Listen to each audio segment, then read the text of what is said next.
Halo Full Follower, kita jumpa lagi, kita bertemu lagi. Kita kali ini akan ngebahas tentang mitos atau faktanya tentang fogging. Kali ini kita bersama Bapak Martin. Ketemu lagi. Ketemu lagi Halo. kita nih. Lama nggak ada dia di YouTube ya. Oke, Pak Martin, kita lanjut aja langsung kita ke pertanyaan pertama itu. Aduh, apa nih Atau waduh? fakta nih, waduh. Berat nggak ya? Lihat nggak nih? Enggak lah, nggak berat-berat banget Pak. Oke, Nih mitos faktanya nih Pak. oke. Fogging itu hanya untuk nyamuk, benar atau enggak? Mitos atau fakta? Fogging itu hanya Untuk untuk membasmi nyamuk. sasarannya gitu ya? Iya. Itu menurut saya sih mitos ya. Mitos. Karena sebenarnya kalau kita segmentasikan fogging itu bisa dilakukan di hunian, lingkungan gitu ya. Bisa dilakukan di perkebunan, Pak.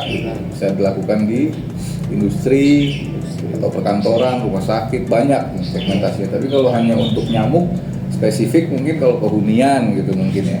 Tapi sebetulnya saat melakukan fogging nyamuk saja di hunian itu bisa juga mengurangi hama seperti lalat, gitu, mengurangi hama seperti cockroach, kecoa juga gitu, ya sebetulnya. Kalau di perkebunan nyamuk ada hama lain seperti ulat api, tidak hanya nyamuk. Ada ulat api juga, ada ulat kantung, ada ulat bulu, ada hama-hama lain gitu. Jadi kalau dibilang fogging hanya untuk nyamuk, Juga ya. enggak juga. Mitos menurut saya. Mitos. Yo. Faktanya ternyata nggak cuma nyamuk, Cuma bisa nyamuk. lalat, bisa tadi ulat, macam-macam ulat ya. Tuh, Pak. Jadi banyak. Banyak banget. Tadi juga kecoa juga Pak. Tapi untuk pelaksanaan pengaplikasiannya, itu tinggal insektisida atau pestisidanya, kita untuk selektif nggak untuk hamanya gitu. Nah, itu ada di situ sebetulnya kuncinya. Kalau kita menggunakan cairan yang selektif, misalnya kita hanya ingin tujuan sasaran hamanya adalah ulat, kalau di kebun ulat api, maka dengan sendirinya dia selektif. Yang hanya dikendalikan ulat. Nah, si nyamuk tidak, serangga penyerbuk yang lainnya tidak. Oh gitu. Berarti ya tergantung dari insektisida atau pestisidanya itu sendiri gitu, yang digunakan. Tapi kalau pertanyaannya adalah apakah fogging hanya untuk nyamuk, nah itu mitos. Bisa. Betul. Oke Pak Martin, untuk yang berikutnya, fakta atau mitos nih, fogging di perkebunan akan merusak tanaman atau serangga lainnya? Serangga akan ikut mati atau gimana gitu? Tanaman akan rusak? Mitos atau fakta? Maksudnya gimana? Maksudnya kalau kita semprot lakukan fogging gitu ya? Lakukan fogging di perkebunan nih, kita kan akan membasmi misalnya ulat. Oke. Itu pengaruh nggak ke tanaman yang lain? Dia juga ikut mati, serangga lainnya ikut mati. Itu mitos atau fakta? Serangga yang lainnya ikut mati juga gitu? Iya. Itu mitos juga. Mitos juga tuh Ahmad, menurut saya ya. Karena ketika kita, apalagi di kebun contohnya, kita punya jam-jam terbaik pengaplikasian gitu. Dilakukannya kapan, diaplikasikan treatmentnya gitu. Kalau untuk tanaman ya pertama, kalau untuk tanaman itu tidak akan berbahaya ketika kita melakukannya pada saat pagi dan malam hari, sore hari dilakukan foggingnya gitu. Jadi di situ waktu-waktu terbaik tanaman juga tidak mengganggu tanaman yang lainnya gitu ketika kita melakukan fogging. Nah, untuk serangganya kembali hampir mirip sama yang tadi tuh, yang pertanyaan pertama. Kalau tadi kan apakah yang kalau kita semprot nyamuk yang lainnya nggak mati nih, gitu, ya kan? mati sebenarnya kalau kita tidak memilih insektisida dan pestisida yang tepat gitu. Nah, kembali pertanyaannya sekarang berbalik nih gitu. Gimana tuh? Apakah sekarang yang lain mati kalau seandainya kita semprot pada satu sasaran gitu? Yang lain juga ikut mati gitu kan? Sekarang betul. Mitos juga kembali ke insektisida dan pestisida tadi. Kalau hama sasarannya adalah yang kita tuju adalah ulat api gitu. Nah kita biasanya merekomendasikan ke ya lebih baik dipakai insektisida yang khusus untuk ulat itu. Untuk ulat api. Jadi dia lebih selektif. Ulat api aja sasaran hamanya. Jadi yang lain aman. Lalat, serangga penyerbuk gitu. Iya, kayak lebah itu ya. Lebah, mereka aman.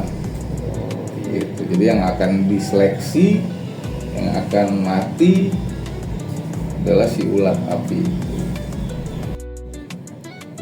Oke, berikutnya Pak. Mitos atau fakta? Ini kan lagi musim DBD nih Pak. Waduh. Banyak yang punya inisiatif untuk fogging untuk pemukiman. Tapi ada yang beranggapan mitos-mitos faktanya gini. Itu percuma, cuman bikin kabur aja, malah bikin kecoa pada keluar, malah bikin serangga-serangga yang lain pada keluar gitu Pak. Itu mitos atau fakta? Mitos lagi. Waduh. Kembali itu mitos lagi. Itu mitos. Menurut saya gitu. Oke. Karena di Panorama Ladang Usindo nih, di Pulsfog terutama ya, penggunaannya kita menganut kepada rangkaian tepat sasaran, tepat dosis, tepat guna. Gitu. Bisa jadi kalau dia kabur-kaburan tuh nyamuk sama kecoa, karena dia tidak tepat sasaran. Yang mau dia kendalikan nyamuk, tapi insektisida atau pestisida yang digunakan buat kecoa. Gitu ya. Akhirnya tidak berefek. Kembali sama ketika kita mau melakukan treatment untuk cockroach gitu, untuk kecoa, tapi ternyata insektisida atau pestisidanya untuk nyamuk, tidak tepat sasaran. Itu pengaruh kepada tepat dosis Pak juga. Ketika kita udah tepat sasaran, hama sasarannya apa dia? DBD, nyamuk berarti. Tapi ketika sudah nyamuk, ke operator nih kembalinya, karena dosis. Ketika operator mencampurkan insektisida dan pestisida tersebut, sudah pas belum, tepat dosis tidak? Gitu.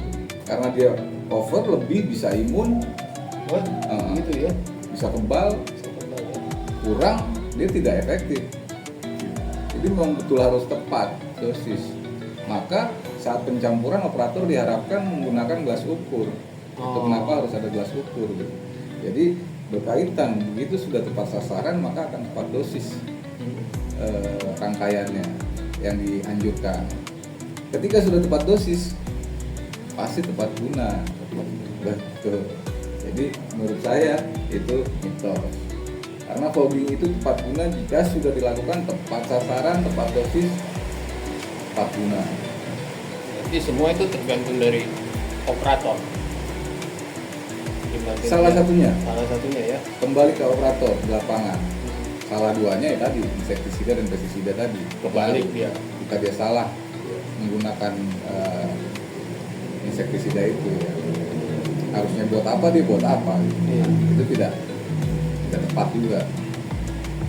Bahaya juga ini ya. Jadi ya kalau masyarakat yang pada akhirnya cuman beranggapan akhirnya jadi fogging cuman bikin mereka pergi aja. Betul. Itu ternyata dari ya tadi yang Bapak bilang itu, dari takarannya, dari bagaimana operator mengoperasikannya. Betul. Cara dia nembak aja, dia kalau cuma lewat aja dia mengaplikasikannya ya lewat di bawah angin. Jam berapa juga kan perlu juga. Jam berapa dia treatmentnya, dilakukan foggingnya. Pas lagi banyak angin kan biasanya di jam-jam 10 mungkin gitu kan. Di pagi atau jam 11 ya percuma, buat apa? Nggak efektif juga dia ke bawah angin. Bawa angin. Hilang. Tadi efektifnya karena efektifnya dia mungkin di pagi hari biasanya ketika angin sedang tidak kencang gitu ya. Jam 6 sampai jam 9 gitu oke ya. lah, jam 5 subuh oke. Jam 5 subuh sampai jam 8 lah. Nah, malam harinya bisa dilakukan sama 5 sore sampai jam 8 malam oke. Lebih malam lagi kalau di perkebunan biasanya lebih malam lagi, bisa dia jam 10 sampai jam 1 pagi. Itu kan lagi tenang-tenangnya juga. Angin nggak ada. Angin nggak ada. Itu si Ulet lagi tidur apa lagi aktivitas tuh? Si ulat itu lagi aktivitas. Aktivitas ya. Itu lagi keluar, lagi cakep-cakep. Mawar kita sempat. Kena kan sasaran. Oh. Kalau lebih sih seperti itu sih Pak. Jadi kalau menurut saya itu mitos. Nah, mungkin dia itu cuma lari doang. Karena ya kalau dia lari dia berarti tidak tepat sasaran tadi, tidak tepat dosis tadi, yang akhirnya tidak tepat guna tadi. Gitu. Kalau dia tepat semuanya nih, jangankan nyamuk atau kecoa Pak. Orang aja kita semprot sama orang-orang yang gitu.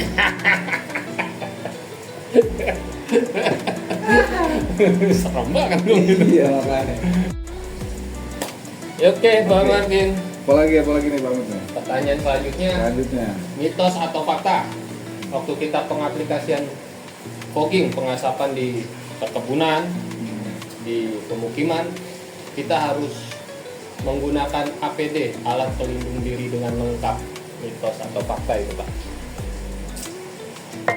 Fakta kali ini.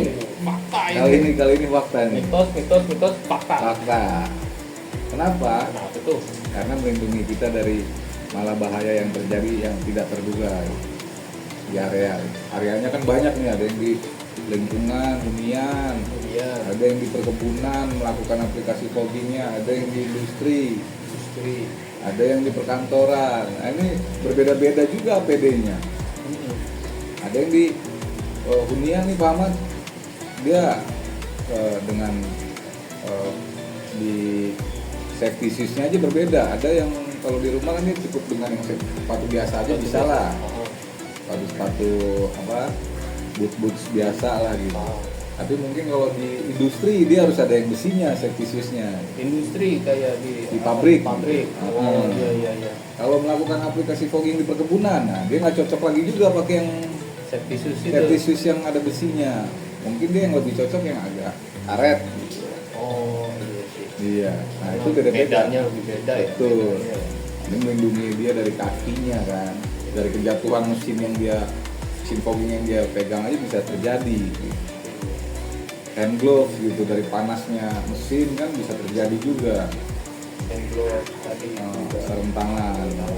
Apalagi tuh APD kita apa aja sih, Pak? PD itu kan meliputi semua kan, dari atas sampai bawah berarti. Alat pelindung diri kita dari helm, Google, earplug, Lah. masker, wear pack, Ya. ya kan, hand glove, safety shoes. Safety shoes beda-beda. Pemukiman mungkin agak ringan ya, pakai sepatu Betul. biasa. Betul. Industri lain lagi. Lain lagi. Yang depannya tuh ada besinya Besi. tuh. Oh. Kalau di medan apa namanya? Bun, Perkebunan. ya kalau ada besinya dia beratan. Iya. Dia pakai karet berarti. Oh. Tapi kalau untuk intinya berarti APD itu wajib. Wajib Pak, Berarti itu fakta ya. karena ada di setiap segmen aja dia menggunakan pelindung diri. Yang digunakan juga kan tidak, alat yang digunakan tidak bukan alat yang mudah digunakan, alat berat juga termasuknya, alat yang berbahaya juga. Sebetulnya ketika kita tidak melakukan dengan baik dan benar bisa aja terjadi human error gitu. Iya. Iya. Earplug tadi kalau fogging kan lebih di suara juga. Keras Makanya harus gitu, pakai, kenceng. betul. Efeknya tidak sekarang kan. Tapi efeknya bisa 5-10 tahun mendatang itu agak ini nih ya, saya agak nggak bener nih gitu. Lama-lama deh, karena dia sering terpapar dengan bunyi-bunyian yang Bising gitu. bising di atas 10.000 mungkin atau sampai 20.000 desibel gitu. Kenceng sih, bahaya sih. dia denger gitu kan lumayan, aplikasi fogging minimal 1-2 jam. Misalkan berhenti, lanjut lagi 1-2 jam, seharian. Berarti seharian sama sehari dia denger 4 jam. Kalau dilakukan fogging pagi dan malam gitu, kalau di kebun. Kalau di hunian dia fogging bisa semuanya terus dari pagi sampai sore sampai malam gitu. Mungkin yang dilakukan seperti itu, dia dengar terus ya, tiap hari dia lakukan seperti itu ya lumayan hancur juga kuping. Gendang telinga rusak. Rusak juga. Ya kalau saya kira mah cukup dengan ini Pak, masker Masker aja. karena kan kita asap. Asal. Ternyata nggak cuma itu, ada kacamata, ada Betul. earplug. Oh, APD itu wajib dan emang fakta gitu. Oke. Oke, apalagi nih Mamat nih? Kita selanjutnya nih, Ah. mitos atau fakta Oke. pengaplikasian fogging di dalam ruangan efektif atau enggak? Oh, efektif atau tidak? Itu gimana ya bahasanya? Mitos atau fakta kita mengaplikasikan fogging di dalam ruangan? Mengaplikasikan fogging di dalam ruangan. Fakta. Fakta. Fakta. Berarti boleh gitu ya? Boleh. Fogging di dalam ruangan. Betul. Saat. Betul. Tapi mungkin pemahaman orang ya aja yang belum Ya. belum mendapatkan edukasi yang pas dan tepat tentang arti dari fogging. Gitu. Karena kalau fogging di dalam ruangan itu sebetulnya namanya fogging juga, tapi cold fogging, Oh. pengembunan. Kalau fogging di luar, ya baiknya kita menyarankan hot fogging, Yang pengasapan yang pada umumnya itu. pada umumnya. Gitu. Nah ini sebenarnya mau fogging apa gitu, dan di luar dalam ruangan nih fogging yang pas apa gitu. Ya.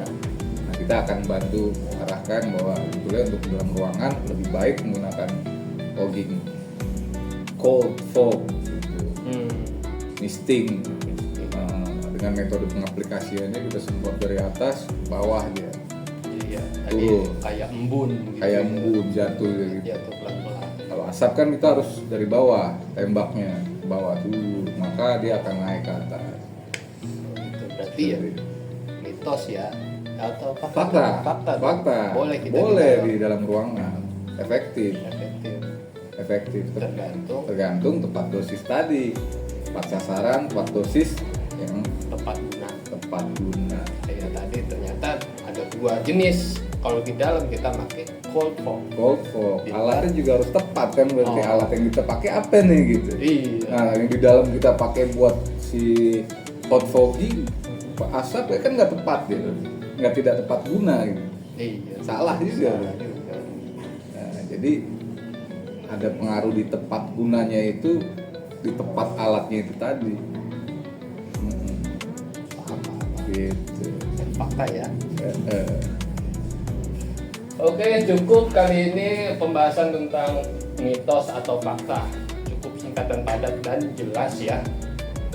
Untuk nextnya mungkin tadi ada pembahasan tentang cold fog sama hot fog ya. Hot fog. Mungkin nanti di segmen berikutnya kita bahas itu ya. Wah mantap. Mantap ya.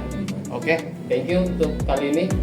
Salam full fog, Protectable animal and crops. crops. Thank you.